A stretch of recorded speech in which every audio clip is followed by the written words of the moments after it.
Jadi orang tuh mindsetnya adalah gue harus closing, gue harus punya omset, gue harus punya omset, gue harus punya omset. Yang jadinya dia tanda kutip menghalalkan segala cara buat berjualan produk. Ya, itu ikonik banget kayak nanti kalau udah ketemu temen lama nggak pernah kontekan tiba-tiba ngajak ketemu, pas ketemu keluarin iPad. Bener. Gitu. Kalau kita ketemu orang, maksud tujuan kita aja nggak jelas gitu ya, dan tiba-tiba kita mau presentasi suatu barang gitu. Iya. Rasanya sih 90% orang pasti sebel sih. Gitu. Tapi yang biasanya Koko notice yang paling sering terjadi ya, yang menyebabkan para Gen Z ini akhirnya nggak setia di pekerjaannya lah. Iya. Selain dari why-nya, apakah memang mentalnya lebih lemah aja dibanding anak muda nggak setia kalau dia belum tahu reason yang dia lakuin itu kenapa? Kebanyakan problem itu bukan di IQ, bukan di cara leadership, tapi di emosional. Ada nggak sih manusia yang nggak ngelakuin kesalahan? Ko Kevin. Halo Welcome Bro Leo. To the inner circle. Ya. Mungkin buat teman-teman di sini yang belum kenal sosok seorang Ko Kevin, boleh kasih gambaran dulu aja nggak? Background. Lebih dikenal sebagai siapa sih sekarang? Oke. Mungkin salam kenal dulu ya, Leo dan teman-teman. Nama gue Kevin. Gue itu sebenarnya bangun agency di bidang financial, Leo. Okay. Tapi financialnya bukan saham, bukan kripto, tapi malah agak unik nih, di mitigasi resiko. Gue main di protection sih, yang berbau insurance, tax planning, estate planning. Gue main di sana, tapi gue bikin satu agensinya, gitu. Oke, berarti tapi fokusnya itu di insurance, lebih banyaknya di insurance ya? Nah, kalau gue sekarang udah bangun agency, isinya sekarang puji Tuhan udah ada 3.000 anak muda. Jadi mungkin kalau fokus gue sih di pengembangan timnya. Tapi si produk sendiri yang kita jual ya insurance. Tapi kan orang taunya insurance itu apa sih? Orang sakit masuk rumah sakit itu insurance. Sebenarnya nggak gitu doang sih. Insurance tuh luas banget. Kayak ada tax, buat tax, insurance tax itu ada. Ada juga buat critical illness, income protection, ada juga yang health. Jadi ya insurance tapi banyak banget faktornya, bukan cuma kesehatan doang gitu. Nah ini pas banget sih. Jadi tadi sebelum kita mulai podcast ini kita cerita, pas banget emang kemarin malam gue buka Threads kok. Ini lagi rame banget nih. Lagi rame banget. Ada orang yang apa ya bahasanya ya, kayak diajak ketemu gitu. Betul. Ya. Kayak survei. Bahasanya itu survei tapi ujung-ujungnya ditawarin insurance atau diajak untuk jadi agent insurance. Dan orangnya pasti sebel dong. Pasti sebel dong. Betul. Nah, pertanyaan gue, apakah ini memang hal yang lagi marak terjadi gitu di dunia insurance, dan gimana lu lihat ini? Mungkin gue cerita dari gue mulai dulu kali ya. Mungkin kan jarang juga ya anak muda, gue dan kembaran gue tuh kayak dulu abis lulus kuliah kayak mau langsung mulai bisnis asuransi gitu. Jadi ceritanya dulu pas gue kuliah kita mindsetnya kayak anak muda pada umumnya lah, Le. Gue pengen kuliah yang bener, suatu saat kerja terus punya bisnis gitu, tadinya begitu. Cuman mungkin Tuhan kasih jalan gue berbeda ya. Pada saat gue kuliah semester 7 gitu lagi mau skripsi, bokap gue divonis cancer waktu itu. Nah pada saat bokap gue divonis cancer, dia punya insurance gak? Punya sih. Cuman seperti pada umumnya orang Indonesia, punya insurance tapi gak tahu produknya apa. Dan ujungnya kecewa. Intinya dia sakit, katakanlah amount-nya habis 1 miliar yang di cover cuma 20-30%. Sisanya kita masih keluar sendiri gitu. Nah di saat itu satu gue sebel. Tapi yang kedua justru gue bertanya gitu ya. Kenapa produk ini brandnya brand besar kok. Di dunia juga brandnya top 50 company kok. Berjajarnya sama mungkin brand Nike dan lain-lain gitu. Tapi kenapa ya gak membantu keluarga gue gitu. Di sana gue malah belajar gitu ya. Oh ternyata yang salah itu bukan produknya. Tapi yang banyak salah itu adalah edukasinya ke orang lain. Banyak banget edukasi yang salah gitu. Terutama di Indonesia. Kalau di negara-negara maju, kita bilang tetangga dulu deh ya, Singapura, mungkin Australia, itu sangat literasinya sangat tinggi. Jadi dari income mereka udah potong, produknya udah bagus banget. Nah gue ngerasa tuh ada satu hole yang bisa gue kelarin gitu. Kok ini produknya bagus tapi edukasinya sangat tidak bagus ya. Itu yang kenapa gue akhirnya masuk ke bisnis ini gitu. Nah soal yang tadi lo bahas gitu ya. Itu sebenarnya dari zaman dulu sampai mungkin lu bilang kemarin malam ya. Itu akan selalu ada, Le. Cuman mungkin medianya beda-beda. Dulu kan belum ada Threads ya. Dulu mungkin viralnya di mana? Di Instagram. Sekarang lagi Threads banget nih ya. Justru itu satu hal yang bikin gue gregetan banget sih. Kayak buat gue gini deh. Gak usah insurance dulu, Le. Lu mau jual apapun. Jual barang, jual jasa. Buat gue ya. Kalau kita jual barang, intisarinya apa sih? Orang tuh harus pertama like dulu sama kita. Orang harus suka sama nyaman dulu sama kita. Yang kedua, orang harus trust sama kita. Jadi suka doang gue selalu bilang belum cukup. Orang harus percaya sama kita. Makanya orang akan melakukan pembelian sama kita gitu ya. Nah, jadi apalagi di insurance yang bikin gue tanda kutip keresahan gue lah ya. Demi omset. Jadi kan pada umumnya nih orang kalau masuk ke insurance bisnis, gue gak ngomong brand ya karena itu kan oknum, siapapun pasti ada gitu ya. Selalu kan mindsetnya oke, gue mau commission, gue mau tanda kutip reward, entah trip lah, entah mobil lah, apapun itulah. Karena yang dimasukin itu banget. Jadi orang tuh mindsetnya adalah gue harus closing, gue harus punya omset, gue harus punya omset, gue harus punya omset. Yang jadinya dia tanda kutip menghalalkan segala cara buat berjualan produk. Nah akhirnya hal-hal yang kayak gitu tuh muncul. Sekarang mungkin yang lagi rame di Threads kalau nggak di TikTok tuh, kita ketemu yuk, ngopi yuk. Tiba-tiba keluarin presentasi, tiba-tiba keluarin apa gitu. Ya, itu ikonik banget kayak yang kalau udah ketemu temen lama, nggak pernah kontekan tiba-tiba ngajak ketemu, pas ketemu keluarin iPad. Bener. Gitu. Ya, nah, tapi gini ya, salah apa enggak? Ya sebenarnya sih salah sih ya, tapi kan itu kan memang hak mereka. Cuma menurut gue gini sih, lu lakuin gitu probability-nya juga banyak banget. Mungkin dari 100 orang ketemu, 1 atau 2 yang mau ngambil, mungkin emang baik banget atau pas-pasan dia lagi butuh dia ngambil banget. Kalau menurut gue pribadi cara itu seperti tidak efektif. Dan kenapa itu ada? Ya karena mindsetnya selalu lebih ke apa nih profit yang bakal dia dapat. Jadi karena ke kantor motivasinya adalah achievement atau pencapaian, jadi dia melakukan segala cara. Ya timbullah hal-hal seperti itu. Nah, sedangkan apa yang gue lihat mungkin dari sisi berbeda. Ya puji syukurnya sih sampai detik ini nggak ada ya. Begitu rame kan pada nanya, Vin biasa tanya nih, Vin kayak kemarin tuh ada yang DM gue juga Leo sebenarnya teman kita lah gitu ya. Ini nih siapa sih dia gitu ya?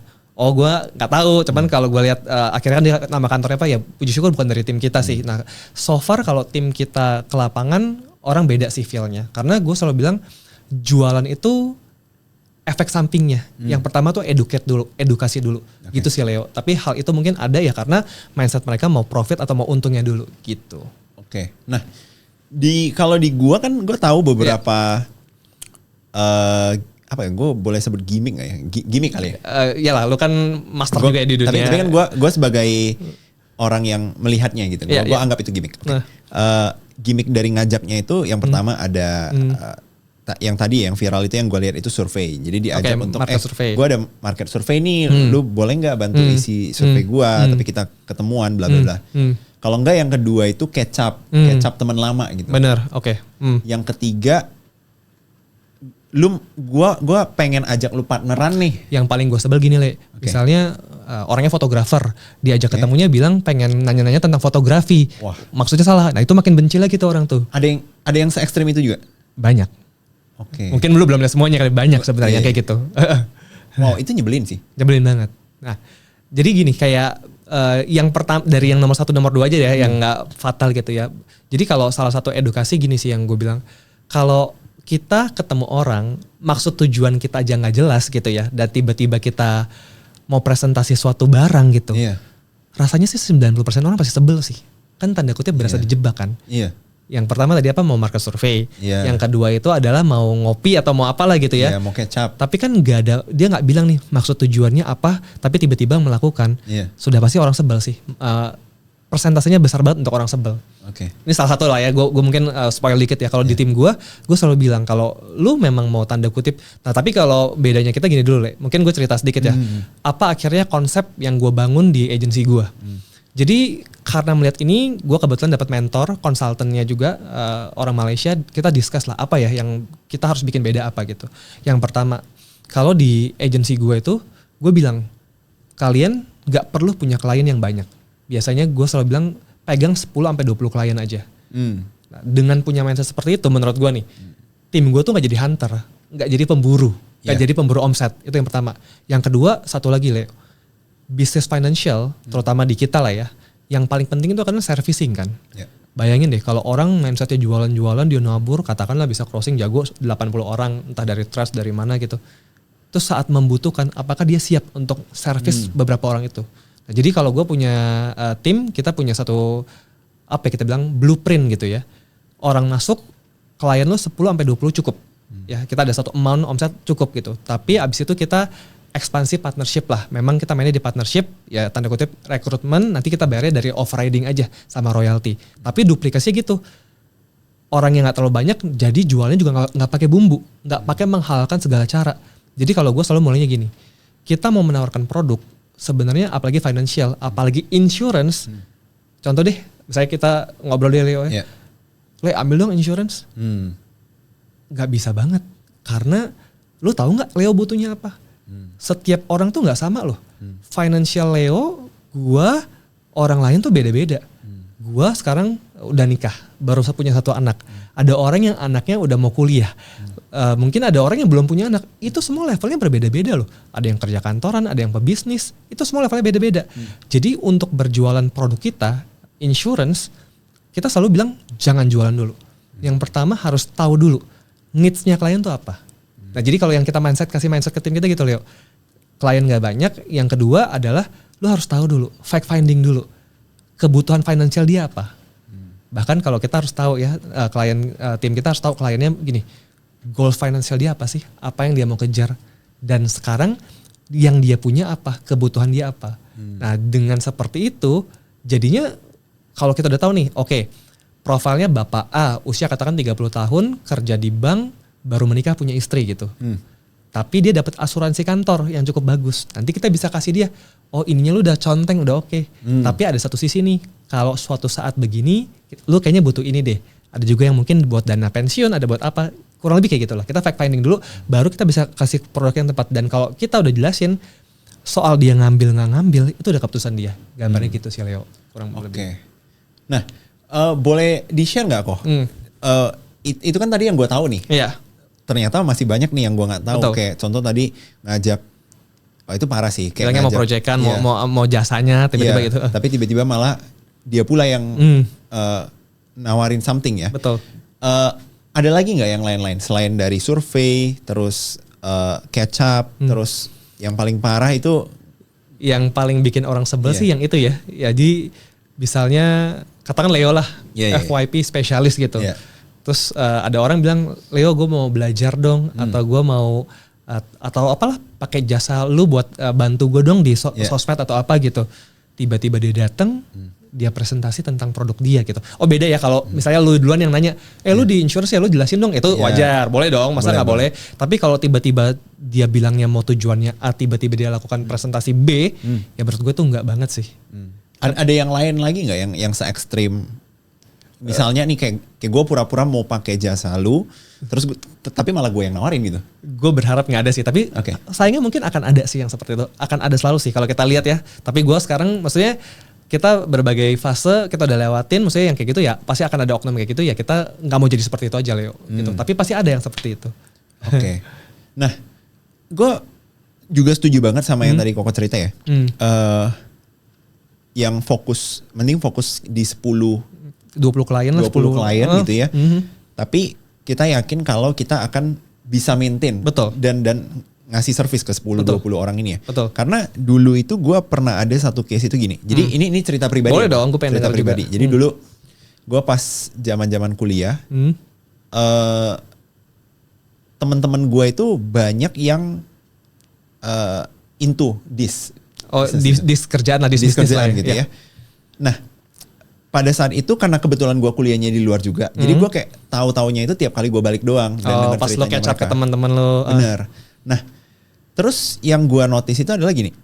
Pada saat itu memang goalsnya mereka itu termotivasinya bener-bener kayak, oke, gue mau kaya cepet, gue mau ngejar klien begini, nah, gitulah. Yang penting money, very money oriented. Motivasinya kaya, tapi itunya ke klien, ke nasabah gitu ya. Bener. Ataupun ke siapa yang dia rekrut untuk jadi partnernya, timnya. Nah, jadi pada saat itu gue berpikirnya cuma satu sih kok. Let's say nih, lu kalau misalnya diberikan berkat, you're a very good sales, terus lu dapat klien yang sangat banyak. Tapi pertanyaan gue satu, dengan motivasi itu, what if amit-amit ya, lu cuma dapat 2 klien, oke? Lu cuma dapat 2 klien dan menyebabkan lu nggak akan komit ke industri ini dalam waktu long yang term, lama. Bener. Apa yang akan terjadi pada klien lu? Let's say setelah 10 tahun kemudian lu tiba-tiba karirnya udah jadi artis deh. Ya contoh gitu lah ya. Atau uangnya udah banyak gitu ya. Masa sih lu pas jadi artis 2 klien lu nelpon gue masuk rumah sakit mau nih. Gitu ya. Ya gimana tuh? Oke, itu juga sering terjadi ya. Biasanya bilangnya gini, lu beneran di sini atau lu cuman mau dapat duit doang abis itu lu kabur gitu. Kan banyak kan orang 1-2 udah kali udah gone gitu kan. Jadi selalu gue gini Leo, ini mungkin sedikit opening ya, kalau open kalau misalnya rekrutmen gue itu gimana.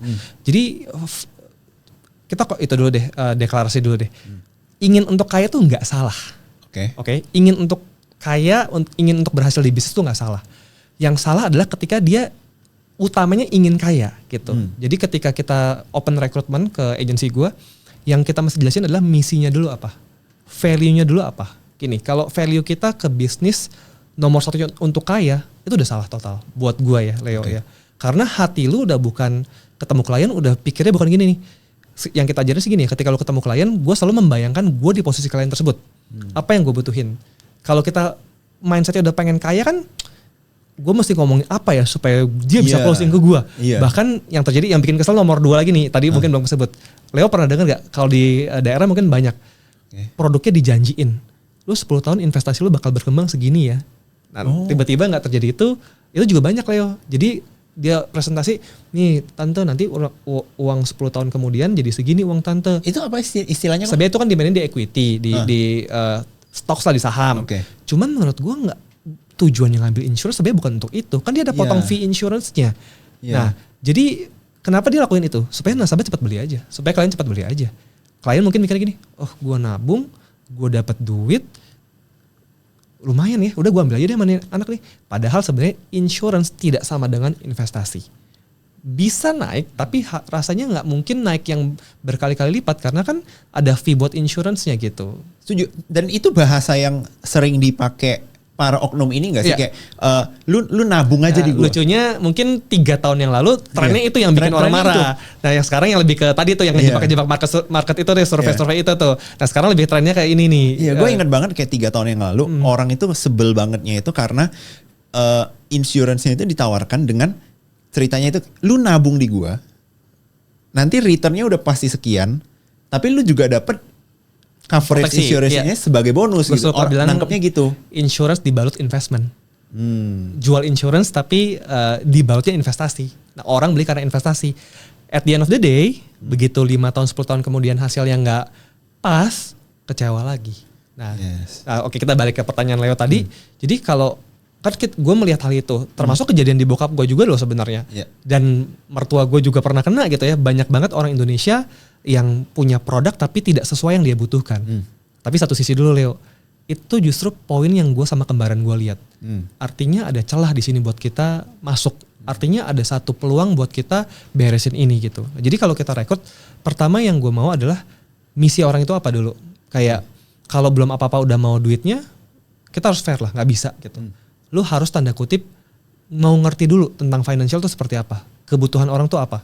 Nah jadi ketika misinya udah oke, kalau si kokonya datang komisi ya itu hak lu. Orang jualan beras dapat komisi oke.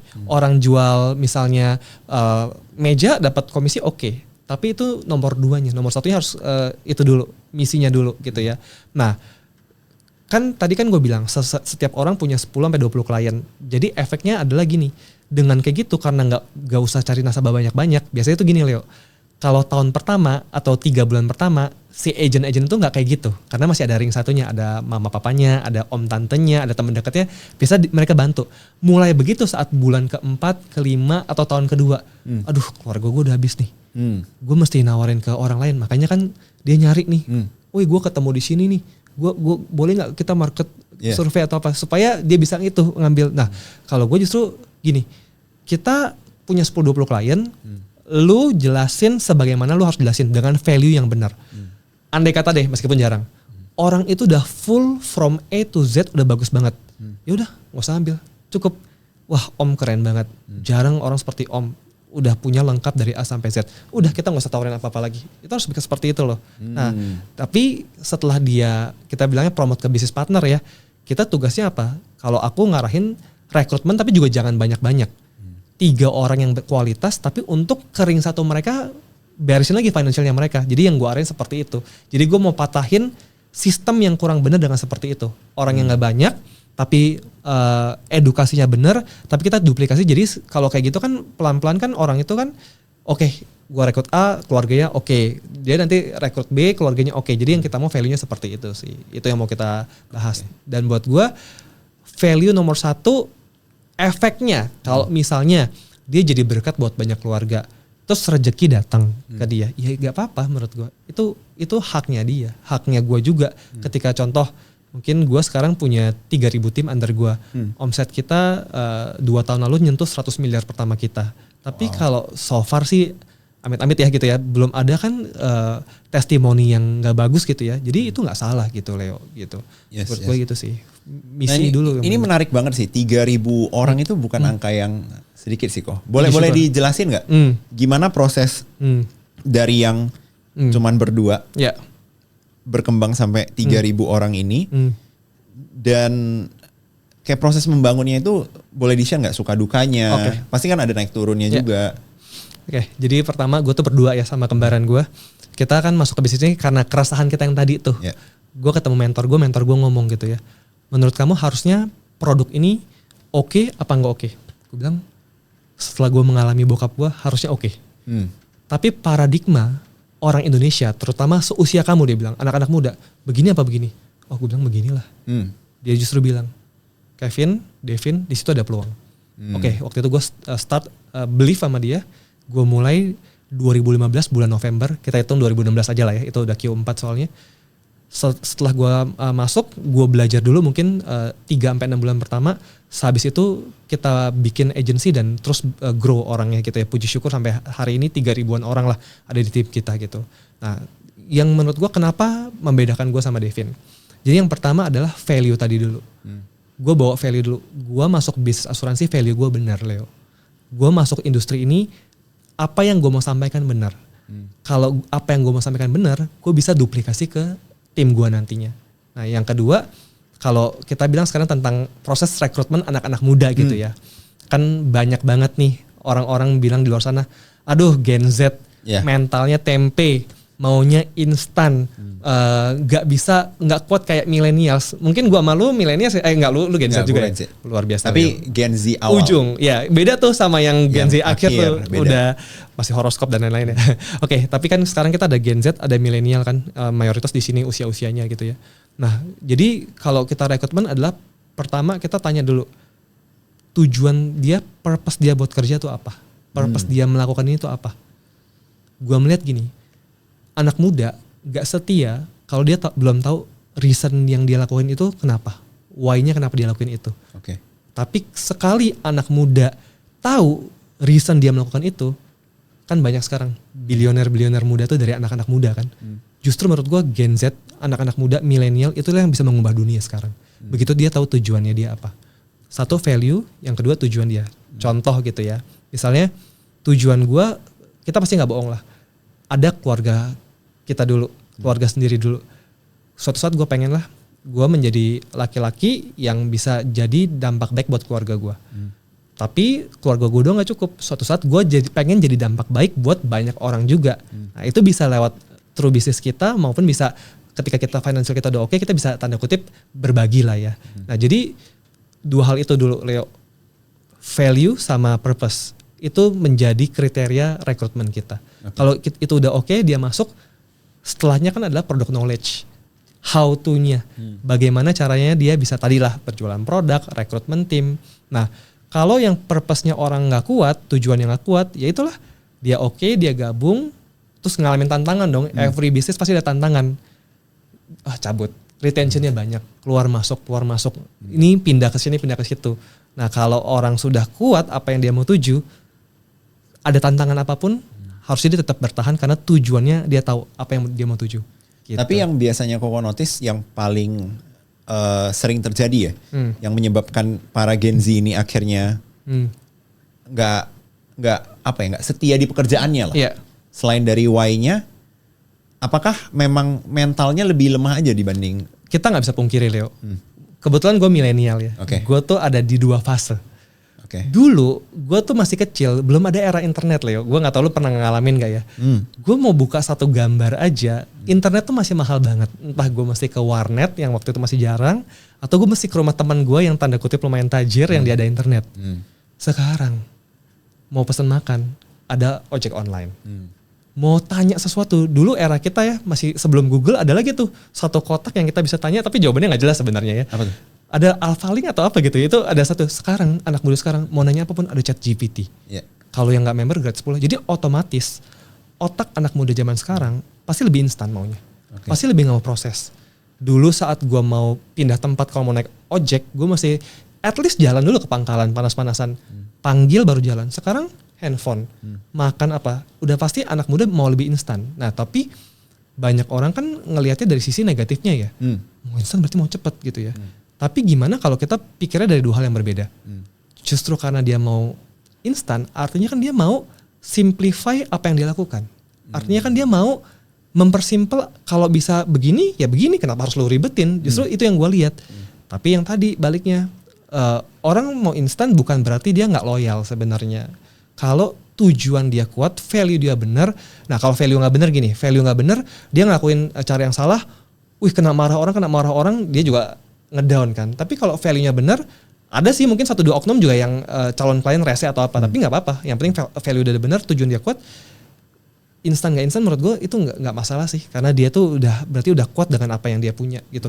So far sih retention gue sama Devin tetap ada, tapi jarang sekali. Yang beberapa yang value-nya kuat tetap bertahan sampai sekarang sih. Ada bisnis partner yang udah ikut gue tuh kan sekarang dari 2016 sampai sekarang udah mau 10 tahun ya. Ada yang sejak awal kita 5 orang pertama gue tuh masih di gue masih oke sih gitu Leo. Gue membuktikan itu bisa sih gitu.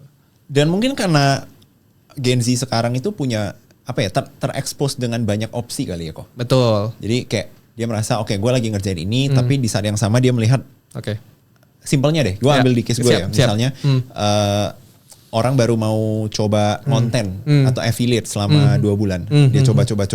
Mungkin hasilnya belum ada. Ada pun sedikit mungkin ya. Bener. Terus dia lihat ada orang lain, dia trading kripto dan boom, tiba-tiba kaya gitu. Jadi dia kan pasti akan, gue pindah ya, gue cobain. Padahal yang ini aja belum diseriusin banget. Setuju banget Leo. Jadi gue selalu bilang gini, kita harus ada yang namanya imunisasi. Imunisasi itu apa tuh? Jadi kan kalau bayi lahir, dia diimunisasi supaya suatu saat kalau virusnya datang, dia udah kebal akan virus itu. Tapi kalau dia belum imunisasi kan virus itu bisa kena dia dong. Nah jadi gini, memang gak dipungkiri, gue pun mungkin pernah kena akan hal itu ya Leo. Kita fair-fairan lah, menurut gue ya. Bisnis apa yang bisa instan? Bisnis apa yang mungkin lu bisa kerjain dalam 6 bulan tiba-tiba hasilnya berapa miliar? Tapi sekarang kita main sosmed. Ini mungkin fase gue 5 tahun yang lalu ya, pas usia gue masih lebih muda ya. Tiba-tiba, by the way ini gak ngomongin 1-2 pihak ya, karena menurut gue mereka keren banget dengan cara mereka. Tapi ada 1-2 orang pihak yang muncul di sosial media, anak muda baru masuk ke investment, entah saham, entah kripto gitu ya, baru setahun 2 tahun, hartanya 1T, 5T, 500 miliar gitu. Mungkin di fase itu gue juga, bisa ya. Itu banyak sih Leo, yang mungkin anak-anak muda tuh jadi kepengennya tuh instan. Maksudnya instan tuh adalah, iya ya, si ini begini doang bisa dapat segitu. Atau baru punya tabungan sekian, bisa ya 5 kali lipat. Itu nggak salah kalau lo expert di sana. Yang masalahnya terjadi adalah apa? Dia kerja kantoran, masih 9 to 5. Kesibukannya apa, tapi dia berharap kemampuan dia bisa seperti orang-orang itu gitu. Itu banyak banget sih. Nah tadi balik lagi ke imunisasi. Jadi kita selain tadi ya kan udah purpose, value, gue ngomong juga, gue sadar juga, gue akan terus iri sama orang kayak gitu. Tapi menurut gue nggak apa-apa. Gue di jalan gue, tapi gue tahu ujungnya kemana. Jadi di awal kita ngomongin dulu, bisnis apapun, termasuk insurance bisnis. Ini mungkin nanti ngefeknya ke tadi tuh, anak-anak muda yang terpengaruh dengan mobil lah, aset lah, kekayaan lah. Bisa nggak? Bisa. Tapi nggak instan bro. Bukan berarti lu dari 1 klien 2 nasabah lu bisa jadi kayak gitu. Kita harus bilang di awal dulu, mau sukses semua ada tahapannya. Semua ada tingkatannya. Yang gue percaya ini bukan di bisnis gue doang. Di semua bisnis mungkin Leo itu lah ya, benar. Mungkin kalau di konten ya, kan gue juga ngelakuin gitu ya. Kita upload video. Mungkin akan ada satu video yang merubah hidup lu, itu benar. Tapi biasanya itu kan bukan di 3 video pertama yang lo update. Pasti. Kalau jago banget mungkin lah ya, gue nggak tahu. Tapi juga bahkan menurut gue bahkan kalau 3 video pertama bisa langsung mengubah hidup lu, gua ragu itu karena kejagoan lu sih. Itu bisa aja luck. Tapi biasanya yang naik cepet, turun cepet. 3 video dia maju, kalau dia nggak konsisten lakuin itu lagi, nanti di video ke-20 udah mulai down, dia ngedrop. Mindset kayak gitu gue kasih dulu di awal. Gue selalu bilang, mau jadi orang hebat dimanapun, gue nggak pernah lihat sih yang orang-orang hebat di sosial media itu. Coba kita kelas balik deh, perjalanan dia sampai situ bagaimana? Nggak mungkin. Gue selalu bilang, apa yang naik cepet pasti bisa turun cepet. Bukan karena Tuhan hukum, bukan. Mentalnya nggak siap. Apa yang naiknya bertahap, apa yang naiknya berproses bisa long last. Karena mentalnya memang udah di sana. Jadi itu kita imunisasi dulu di awal. Kalau kita udah ngomongin kayak gitu, contoh 2 bulan pertama dia belum dapat, katakanlah ya, jumbo case, jumbo klien gitu. Gak apa-apa. Dia tahu it's a long term game. Memang long term game tetap harus ada 6 bulan pertama lu harus di tingkat mana, setahun pertama lu udah harus upgrade segimana diri lu, tapi ini bukan bisnis instan. Gak ada bro, 6 bulan beli Ferrari, 1 tahun beli apa. Kalau dari kecuali ya turunan itu beda ya. Nggak ada, menurut gue tidak ada yang seperti itu. Termasuk di industri gue deklarasi. Oh gitu? Iya dong. Bahkan Koko sendiri juga ngeklaim kalau di insurance sulit. Gue nggak mau bilang, mungkin kalau percentile 0.0001 bisa jadi ada, bisa jadi. Tapi bukan sesuatu hal yang lumrah lah untuk kayak 6 bulan, 1 tahun. Gue gak mau ngomong sulit ya, karena kalau sulit gampang tuh relatif. Buat gue yang suka olahraga, naik 10 lantai itu gak terlalu sulit. Tapi buat Leo gak tahu. Nanti kita olahraga bareng ya Leo. 2 lantai juga udah ngos-ngosan ya. Nanti kita olahraga bareng. Nah jadi susah gampang tuh relatif. Tapi buat gue pribadi, ada prosesnya. Gak terjadi dalam semalam, seminggu, sebulan. Ya contoh lah ya, apa yang gue hari ini dapat itu udah 10 tahun. Mungkin satu lagi nih, hari kita opening ya. Mungkin gue gak pernah buka ini nih Leo nih di sosial media ataupun di podcast nih. Ada satu juga nih, tanda kutip omongan-omongan tentang orang insurance atau bisnis apapun lah. Banyak orang, ya mungkin di influencer juga ada ya. Bahkan nyewa mobil buat branding. Atau orang belum cukup duitnya juga udah beli mobil. Misalnya gini, uangnya berapa dia cicil, dia KPR buat beli aset supaya dia kasih lihat orang lain buat rekrut entah atau buat sosmed gitu. Gue bilang ke tim gue, kita tuh masih orang financial loh. Jangan sampai lu di industri insurance financial lu nggak bisa memenuhi nggak wise. Ya contoh lah ya. Kalau gue pribadi untuk tanda kutip mainan ya, kita cowok mungkin suka olahraga, suka mobil. Gue udah harus punya cash yang berapa kali lipat dari aset itu kalau gue mau beli itu gitu. Ya contoh gue pribadi, gue beli itu nggak 2-3 tahun pertama gue di sini Leo. Setelah semuanya settle, memang apa yang gue kerjakan udah kelihatan hasilnya.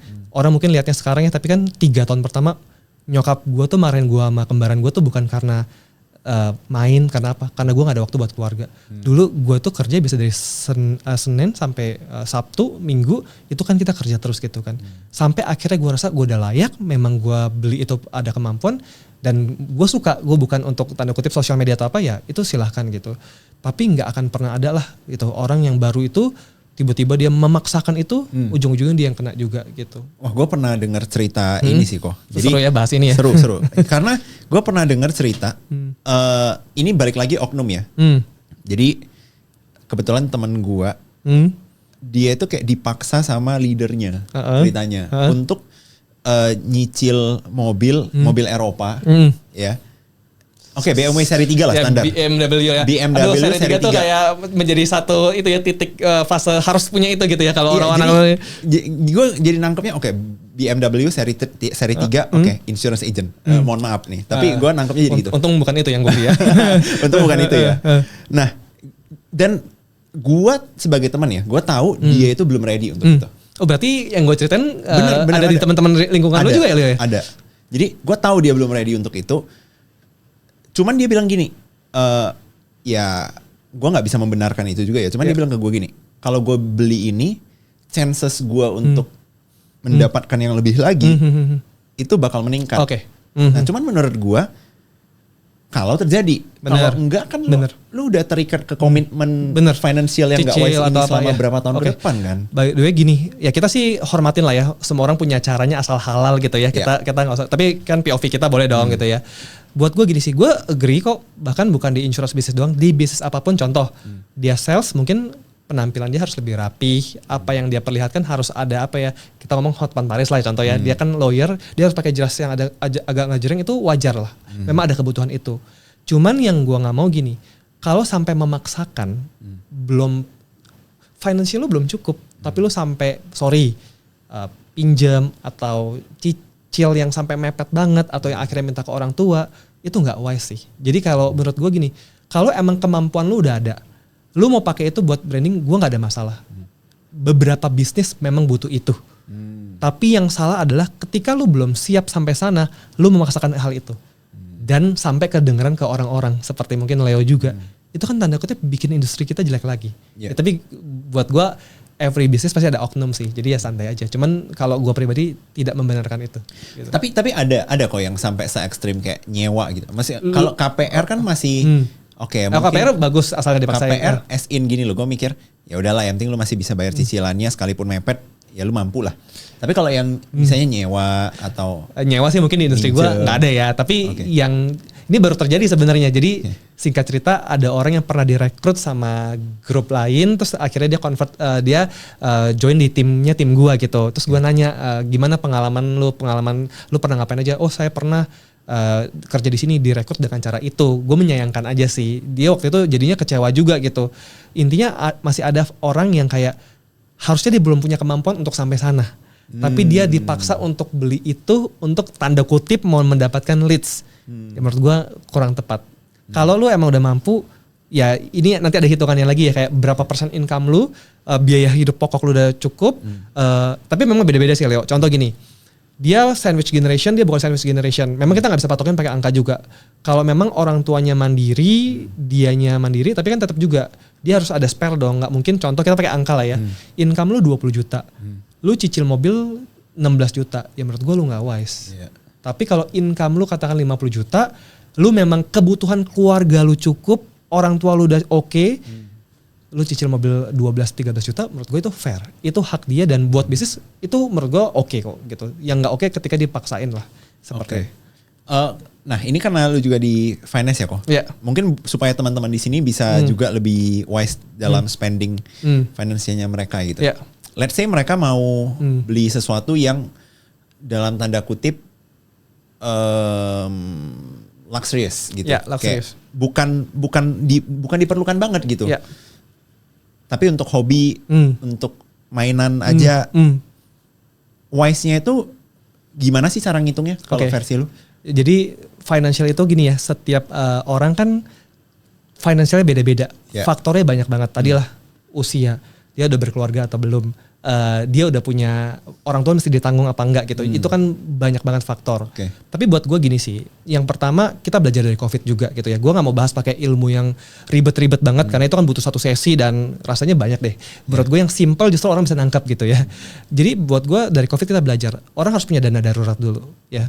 Jadi kalau dia 6 bulan dia gak ngehasilin income, tapi dia masih bisa bertahan 6 bulan, artinya kan udah ada spare tabungan gitu ya. Dan dia harus diversify dong, kayak ada pos, kita bilang selalu gini lah, itu juga tiap tingkatan beda-beda tuh. Tapi buat gue satu, dia mesti punya dana darurat 6 bulan, terus dia masih bisa udah mungkin 30% dari income dia mau beliin mainan dia, itu terserah dia sih. Itu udah oke sih. Tapi kalau dari income dia 70% dia beli mainan, menurut gue itu nggak oke gitu. Seperti itu sih. Bahkan untuk bayar cicilannya, atau harus bisa langsung 30% cash. Kalau misalnya dia mau beli mainan. Ya misalnya dia mau beli mobil deh. Dia mau beli seri 3 deh, balik ke seri 3 nih. Balik ke seri 3 lah ya. Kalau cicil itu kan rata-rata ya yang gue tahu ya. Itu kan 12-13. Gue juga kurang setuju gini. Lu kalau mau beli mobil cash, menurut gue anak muda zaman sekarang beli rumah, beli mobil cash itu agak susah. Kalau dia mungkin perintis gitu ya, itu susah. Nah contoh menurut gue kalau cicilan mobil itu harus di bawah 25% sih. Sekitar 20-25% sih. Menurut gue itu masih fair banget gitu. Kalau untuk tanda kutip kendaraan seperti itu. Dari monthly income-nya? Dari monthly income. Kalau dia cicil. Kalau dia punya cash ya jarang sih. Orang punya cash misalnya 1M. Terus seri 3 1M. Jarang lah orang langsung beli itu. Biasa kan anak muda cicil kan. itu harusnya 25% dari income itu masih still oke sih gitu. Tapi ketika udah 50%, 60% menurut gue udah kurang oke. Meskipun dia orang tuanya nggak dibiayain, tapi menurut gue itu terlalu memaksakan gitu ya. Harusnya kan biaya hidup banyak ya. Tadi menurut gue finance itu mesti ada yang lo tabung buat masa depan. Ada buat dana darurat, ada buat insurance juga, proteksi juga. Nah ada sisanya lagi ya lu buat beli mobil, buat beli properti itu boleh gitu. Seperti itu. Nah gue pengen tahu juga gimana caranya lu lead 3.000 orang sih. Jujur gue sendiri, tim gue pasti jauh di bawah lu. Ya, kadang aja gue pusing ngurusinnya. Lu bisa ngurus 3.000 orang itu? Wow. Tentunya satu, kita harus belajar delegate juga ya, delegasi. Jadi tentunya 3.000 orang, gak semuanya gue megang gitu ya. Gue cerita aja kalau di convert ke tim gue. Jadi ada 20 leader yang itu report ke Kevin lah gitu. Ada 20 orang yang report ke gue lah. Jadi buat gue gini, value yang gue sampaikan ke 20 lead yang report ke gue itu harus dia sampaikan ke tim-tim di bawahnya dia. Jadi 3.000 itu harusnya satu kultur, satu value sama gue. Nah, jadi yang gue kuatin adalah 20 orang yang bersama gue itu. Yang gue meetingin, yang gue istilahnya kita jadi teman sama dia lah. Itu satu dulu. Jadi gue deket sama key leader gue. Gue harus duplikasi apa value yang gue bikin ke mereka dan mereka duplikasi lagi ke tim mereka gitu. Nah menurut gue pribadi, dalam leadership itu Leo, sebenarnya bukan yang kita ngomong bukan IQ, bukan kepintaran, bukan caranya leadership tuh bagaimana ya. Tapi ada satu faktor yang menurut gue, yang gue berasa nih, kan gue pelaku ya, maksudnya gue ngalamin, tapi gak banyak orang bahas, yaitu ngontrol emosional, EQ, emotional intelligence, memanusiakan manusia. Jadi buat gue setiap manusia, dulu mentor gue suka ngomong tuh, gue kembar by the way ya, gue sama Devin tuh mukanya sama banget. Tapi cara pandang gue sama kembaran gue itu beda. Papa mama ke anak, kita ke pacar, sama juga kita ke tim. Yang sering banget clash, kenapa ya kita dengar ya, kadang ada satu pebisnis founder sama co-founder, bisnisnya kecil dia gak ribut, bisnisnya gede dia ribut gitu ya. Jadi kebanyakan problem itu bukan di IQ, bukan di cara leadership, tapi di emosional. Contoh, ada gak sih manusia yang gak ngelakuin kesalahan? Gak ada dong. Gak ada, menurut gue gak ada. Even Kevin pun sebagai leader pun pasti gue pernah ngelakuin kesalahan. Nah jadi dulu tentunya belajar lah ya. Mungkin pernah ada 1-2 yang udah kecewa juga. Jadi situ kan kita belajar terus kan. Contoh ada satu tim gue yang tidak sesuai yang gue harapkan lah. Katakanlah kita pakai contoh simpel lah. Gue suruh lu meeting pagi ini jam 8 ke kantor. Kok lu gak datang? Dia telat jam 9. Umumnya para leader selalu bilangnya gitu, lu kenapa sih, lu tahu nggak, lu kan masih muda, lu tuh harus rajin, ini kata si influencer ini lu harus masuk pagi gitu, lu kenapa gini, itu leader cara A. Nah setelah pengalaman gue selama 10 tahun membimbing manusia, gue pernah nyesel beberapa kali, karena gue langsung pakai cara tadi. Gimana kalau kita balik Leo, lu telat kenapa, kita nanya dulu reasonnya kenapa, tiba-tiba kalau dia jawab, oh mama gue tadi pagi jatuh, mau ngomong apa? Banyak banget loh Leo. Jadi sekarang gue udah langsung seperti itu. Gue ngerasa setiap kesalahan kita cari akarnya apa. Oh kita pakai cara yang pertama, pakai tegas-tegasan nih misalnya nih. Gak bisa mesti datang jam ini. Biasa orang gak akan lakuin juga. Atau dia cabut gitu. Kalau kita tahu akarnya apa, yang kita beresin akarnya. Bukan soal dia telatnya. Atau kita pakai yang sering berkali ya. Kok rumah gue tuh deket tempat ini. Jadi gue tuh susah tidur. Jadi gue gak bisa tidur pagi, gue selalu tuh tidurnya telat. Jadi gue masuknya siang. Jadi kita cari solusinya bareng-bareng. Oh gitu ya. Lu gak bisa ini. Lu gak bisa pindah kamar. Lu gak bisa apa. Atau mungkin lu gak bisa ngekos. Itu kan yang kita cari solusinya sih. Jadi satu orang tuh gak ada yang sempurna. Tapi kalau dia ngelakuin kesalahan, yang kita cari adalah akarnya. Gue percaya setiap manusia tuh ada sisi baik, ada sisi buruknya. Yang sisi baiknya kita tonjolin, sisi buruknya kita benerin. Itu sih Leo. Jadi value itu yang sekarang gue ngerasa nanti tim yang besar yang udah misalnya katakan kalau di dunia kerja tuh mungkin ada levelnya manager atau director, ada lagi main ego. Ada orang yang gue udah ikut sama lu 5 tahun, gue mau dikasih spotlight tuh.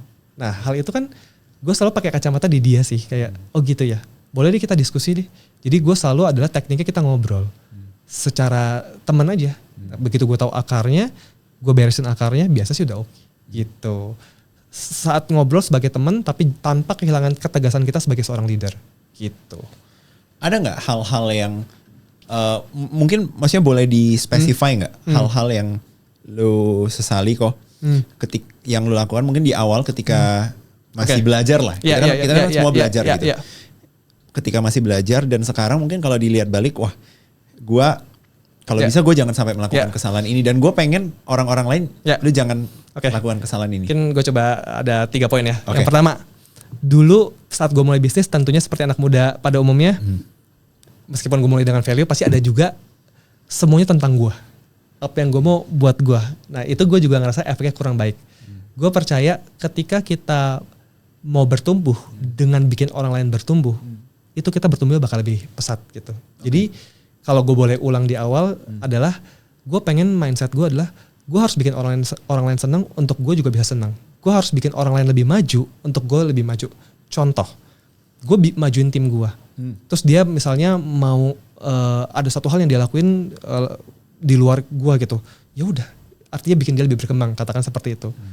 Yang kedua, gak boleh egosentris ya. Maksudnya gak boleh. Menurut gue leader yang keren itu bukan ketika dia punya company, dia omongannya yang paling didengerin, dia yang paling ditaktor, dia ngomong A, karyawannya A. Itu keren level 1. Menurut gue ada keren yang lebih di atas itu. Ketika kita menciptakan leader yang lebih keren daripada kita. Jadi awal-awal bikin tim tuh gue pernah ada di fase itu tuh. Ketemu tim yang bagus, gue masa ngerasa terancam. Ya, anjir kok dia pinter banget ya, gak boleh gitu ah. Gue pikir-pikir ya. Kan gue belajar juga lah ya, mungkin dari buku atau apa. Leader yang bagus itu adalah bisa menciptakan penerusnya yang lebih baik. Bahkan satu titik sebagai business owner nih kita nih, kalau bisa mah Leo-nya nggak ada di situ, bisnis lu jalan seperti ada Leo di situ. Nah jadi yang kedua, gue ngerasa dulu anak muda tuh ego banget, maunya gue yang paling keren. Menurut gue keren yang sebenarnya ketika kita bisa menciptakan orang keren lainnya. Itu yang kedua. Nah, yang ketiga adalah itu sih, ada fasenya kita mesti pakai logic dibanding emosi. Tapi ada fasenya juga kita mesti pakai emosi dibanding logic. Gue lurusin. Kalau tim lagi buat kesalahan, logic kita mesti main. Sebenarnya Leo, leader tuh capek, kesel sama tim, berantem sama co-founder itu karena emosi sesaat. Saat lagi ada masalah, logika loh. Contoh, misalnya gue partner bisnis sama Leo ya, kita bikinlah buat branding gitu ya. Gila Leo mikir misalnya, gue dulu ya bantu lu apa-apa, itu emosional kan. Lu dulu bukan siapa-siapa, lu gue bantu, kita barengan berdua, itu emosional. Logika. Kalau gue ngomong gini, Leo sakit hati ya, dengan gue jangan ngomong kayak gini. Pikirnya apa ya yang gue ngomong, Leo bisa keluarin pendapat Leo juga, gue bisa keluarin pendapat gue juga. Tujuannya kan itu. Tapi banyak banget leader atau manusia yang salah karena emosi. Sebaliknya, kalau lagi bimbing, lagi bagus-bagus aja, pakai emosional. Kalau logika gini, ini bisnis partner gue nih, kayaknya cuan gue harus lebih gede deh, gue lebih kerja keras kok, gak boleh. Gue selalu nganggap kalau lagi oke, bisnis partner gue adalah keluarga gue. Jadi gue gak pernah ukur-ukuran tuh, gue kerja ini kok, gue kerja ini, kita pakai, lu keluarga gue gak hitung-hitungan. Jadi kita duplikasi juga hal yang sama gitu ke mereka juga akan gak hitung-hitungan. Tapi yang paling sering terjadi itu sih, saat ada masalah yang didahulukan adalah emosinya, bukan logikanya. Itu sih 3 poin yang gue belajar dalam leadership sih, Leo. Oke, nah terus gue kebayangnya itu ya kok, berarti kan bentukan, gue bisa kebayangnya itu bentukan tim lo itu kayak piramid gitu ya somehow ya, benar gak? Kayak piramid itu kan artinya gue satu banyak gitu ya, sebenarnya jadi gini lah. Satu nurun jadi satu misalnya jadi 20 tadi ya, 20-nya masing-masing 20 lagi, enggak? Itu kan kalau piramid ya, kan kenyataannya gini, dari 20 orang itu, gue langsung kasih tahu aslinya aja, yang terjadi di tim gue, 5 orang tuh super big omset. Jadi dia pemakan besar mayoritas 70% gue lah. Wow. Nah 15% itu, 15 orang yang lainnya, itu leader-leader baru tapi yang langsung gue pegang direct gue. Tapi ya dia lebih baru dibanding 5 orang yang tadi. 5 orang tadi itu dia ikut gue dari 2016 tadi tuh, 2017 tadi tuh. Nah jadi gak gini kenyataannya. Jadi yang penting gini lah, mungkin gue, kembaran gue tuh kaptennya.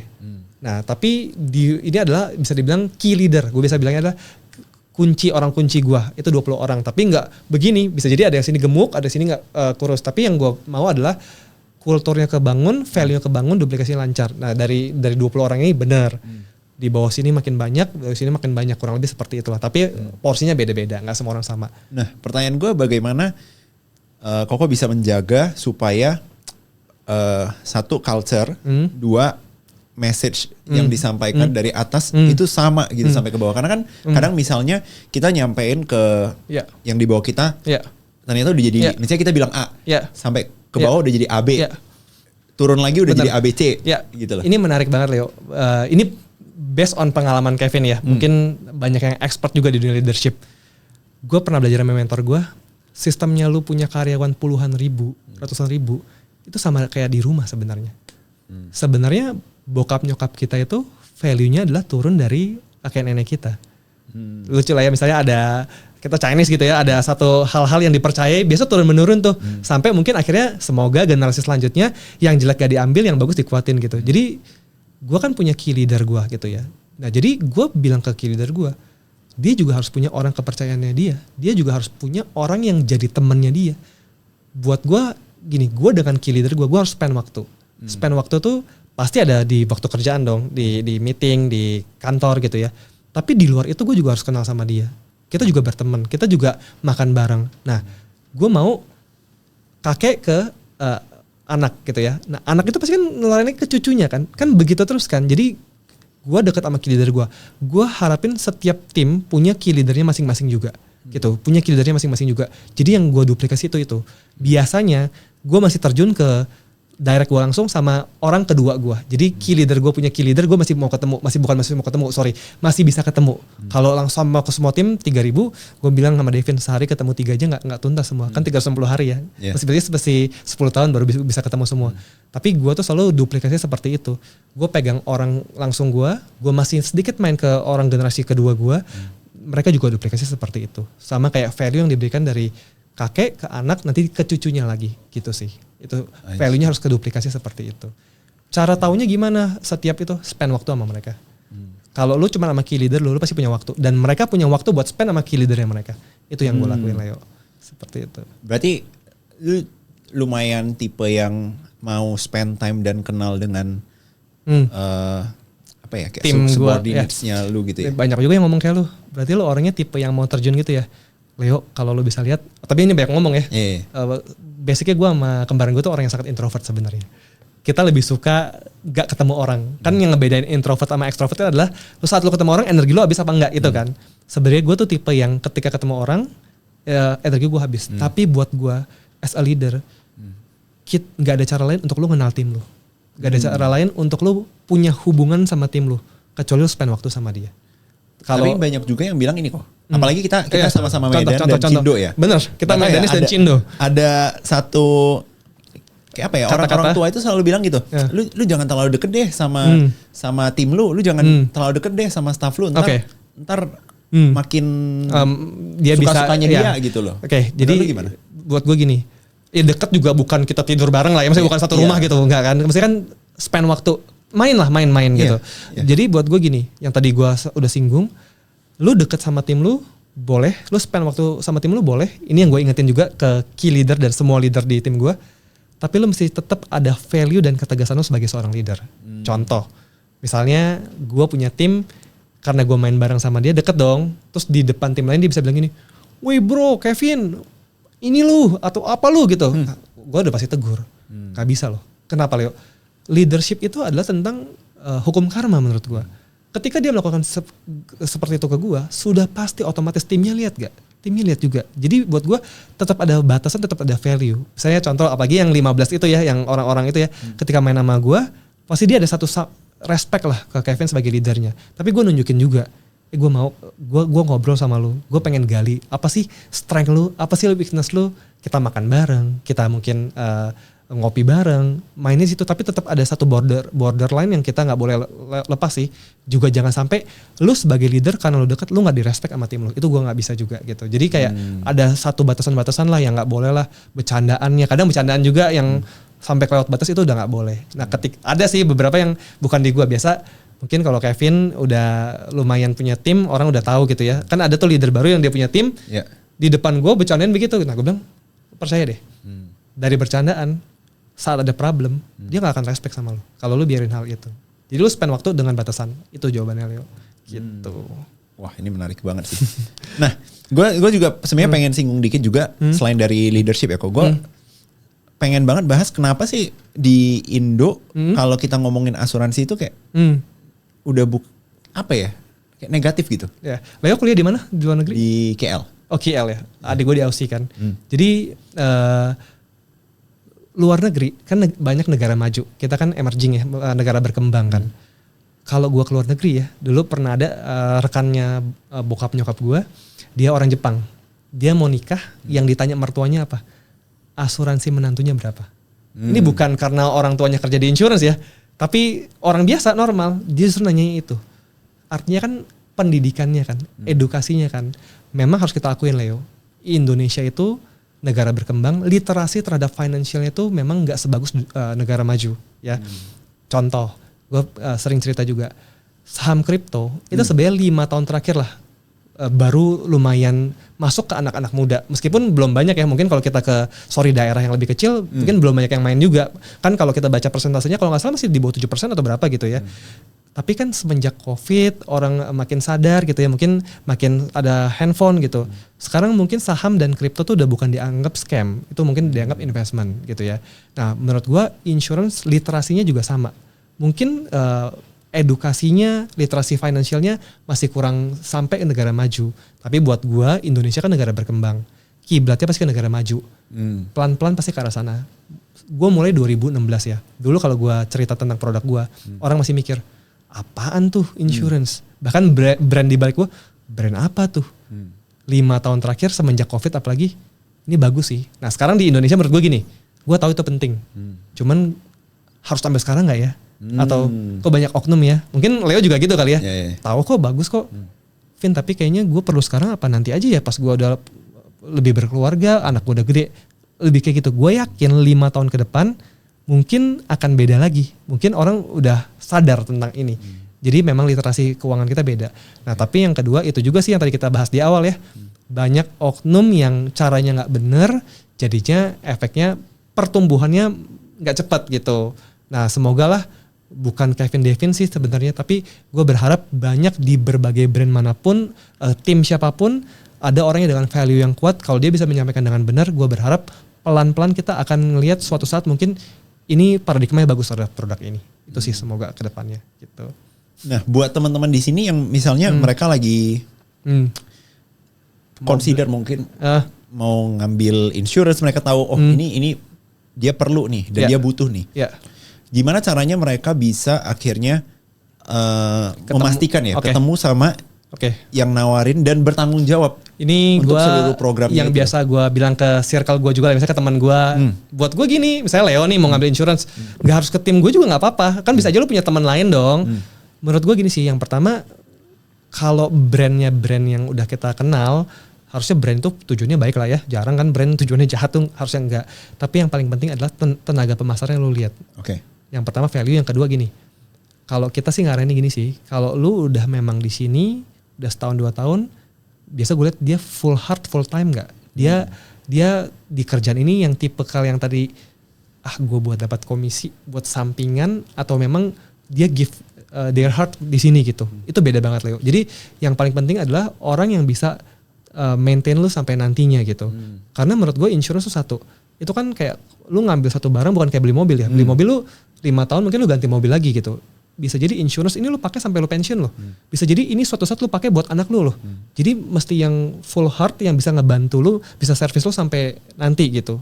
Nah, yang kedua ya kita mesti cek tenaga pemasaran itu yang penting ya. Kedua kita harus tahu kebutuhan kita sih. Jadi yang lu nanya adalah gini, kebutuhan gua apa? Gak ada produk bagus. Produk yang sesuai dengan kebutuhan gua apa? Ketika lu udah dapat orang yang tepat, kebutuhan sesuai lu, harusnya lu oke sih. Satu fakta lagi Leo, kenapa lu harus ketemu orang yang seperti itu? Orang punya insurance seharusnya nih di negara maju 5 tahun sekali, lu juga harus cek loh. Ada inflasi, income lu nambah. Lu kan harus review kan.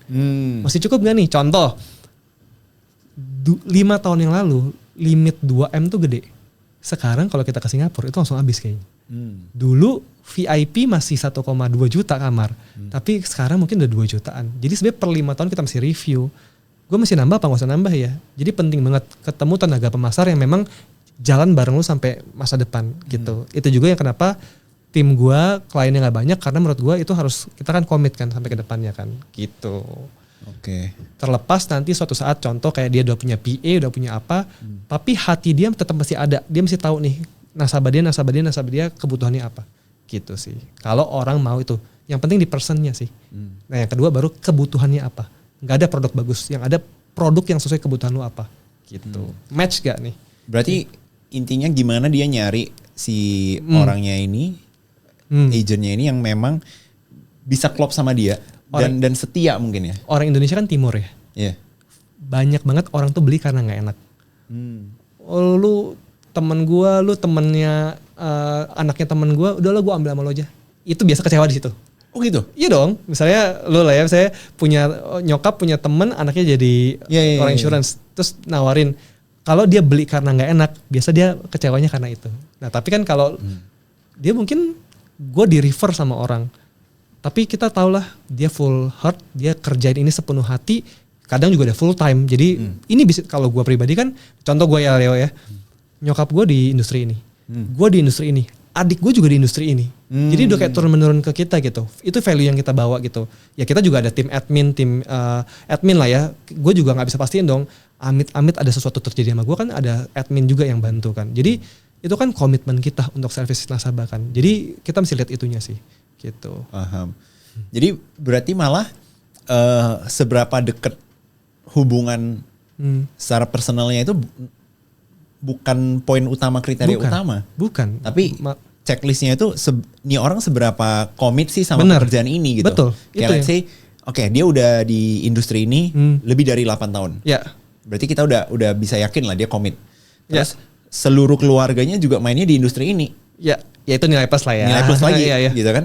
Terus dianya juga, let's say mungkin ya, konten gitu. Konten dan dia personal brandingnya soal ini. Jadi kalau dia kabur pun jelek banget kan namanya. Ya mungkin itu another plus point. Misalnya ada orang nanya lah ya, gue pribadi cabut gak nih dari industri ini? Ya gue nggak bisa itu juga jumawa gitu ya, 1000% nggak akan cabut. We never know gitu ya. Tapi kalau dilihat kan gue handle-nya udah tim, gue kan udah punya kantor juga, udah punya keluarga juga di sini. Kan itu faktor-faktor yang pasti harusnya sih gue di sini lah gitu. Ya tapi bukan lihat itunya sih, hatinya sih kita bisa feel lah. Tapi alangkah baiknya kalau dia memang ini kerjaan utama dia, ada saudara dia, keluarga dia memang udah di sini, itu nilai plus lah buat kita melihat itu faktor yang mungkin bikin dia stay di sini gitu. Seperti itu.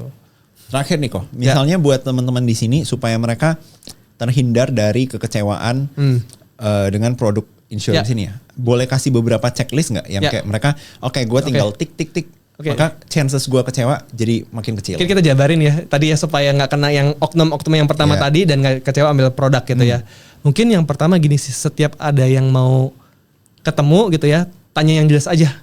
Untuk apa dan tujuannya apa gitu ya. Misalnya contoh kita tahu nih kayaknya dia mau nawarin nggak salah loh ya, edukasi nggak salah. Tapi mungkin kita tanya yang jelas aja. Jadi kita juga bisa milih waktu yang kita ready, yang kita memang niatnya kalau as a client kita mau dengerin dia, kita pilih waktu yang nyaman gitu ya. Jadi tanya tujuannya apa, hilangin rasa nggak enak deh.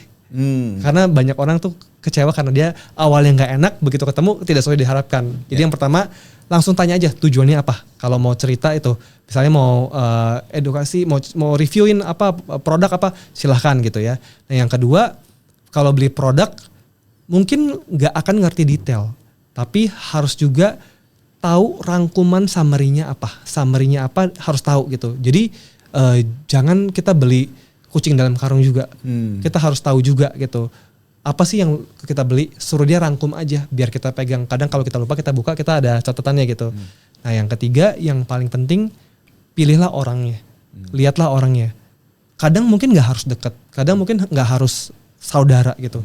Tapi ketika dia komit, dia kerja pakai hati, itulah ya orang yang dia pilih. Karena kalau yang nomor 3 ini udah kepilih, Leo, biasa 2 faktor itu udah ketutup sih.